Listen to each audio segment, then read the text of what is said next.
Hello बच्चों, let's understand the question first. The density of KCl is 1.9893 ग्राम पर cm³ and the length of the side unit cell is 6.29 angstrom as determined by X-rays diffraction. ठीक है, theory की बात है कि यहाँ पर एक KCl कोई है, KCl हमने लिया है यहाँ पर, जिसकी डेंसिटी हमारे सामने गिवन है और इसकी edge length, side unit length का मतलब होता है एज लेंथ की वैल्यूज गिवन है. The values of Avogadro's number calculated from this data. तो एवोगैड्रोस नंबर को कैलकुलेट यहाँ पर करना है. ठीक है, तो डेंसिटी के लिए रिलेशन अगर हम देखें तो हम क्या जानते हैं, डेंसिटी इज इक्वल टू होता है Z into M divide by AQ into N0. ये होता है डेंसिटी का रिलेशन, जहां D क्या होती है, D होती है डेंसिटी, Z क्या होता है, Z होता है number of atom per unit cell, ये होता है. M होता है आपका मॉलिक्यूलर मास, ये हो जाएगा. A क्या होता है, A होता है हमारे पास में एज लेंथ और N0 क्या होता है, एवोगैड्रोस नंबर. तो ये चीजें बेटा इस फॉर्मूले में होती है. अब क्वेश्चन को देखते हैं. देखिए क्वेश्चन में क्या क्या चीजें हैं और क्या क्या चीजें हमें इनपुट करना पड़ेगा, दोनों चीजों को समझना पड़ेगा. सबसे पहले तो डेंसिटी गिवन है हमारे पास में. डेंसिटी कितनी है, 1.98. अच्छा, किसकी डेंसिटी है, KCl की डेंसिटी है. अच्छा, KCl का अरेंजमेंट कैसा होता है, NaCl की तरह होता है. KCl NaCl एक ही तरीके का अरेंजमेंट शो करता है. और इसके लिए अगर हम Z की वैल्यूज की बात करते हैं, NaCl के लिए वैल्यूज कितनी होती है, 4.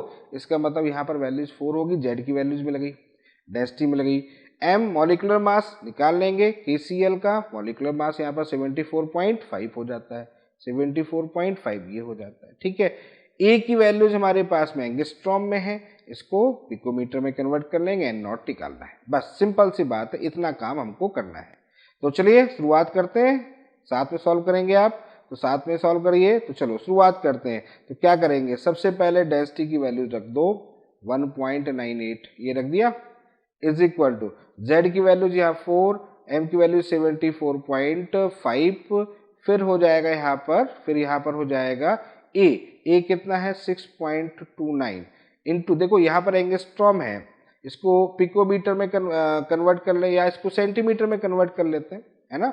ग्राम पर cm³ है तो सेंटीमीटर में कन्वर्ट कर लेंगे तो 10 to power minus 8, 10 to power minus 8. ठीक है, तो 10 टू पावर माइनस 8 AQ है, ये होल कर दिया इंटू N0. तो यहाँ से N0 की वैल्यूज आपको निकालनी है.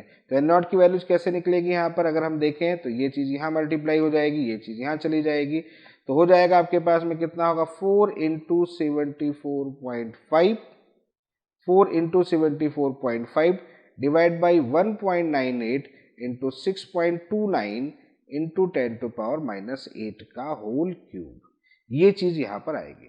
तो अब इस जगह से आप N0 की वैल्यूज कैलकुलेट करेंगे तो ये आता है 6.03 इंटू 10 टू पावर 23.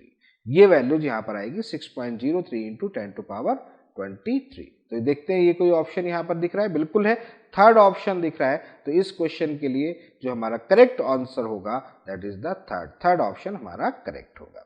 तो I hope you understand the very well. Okay, thank you, best of luck.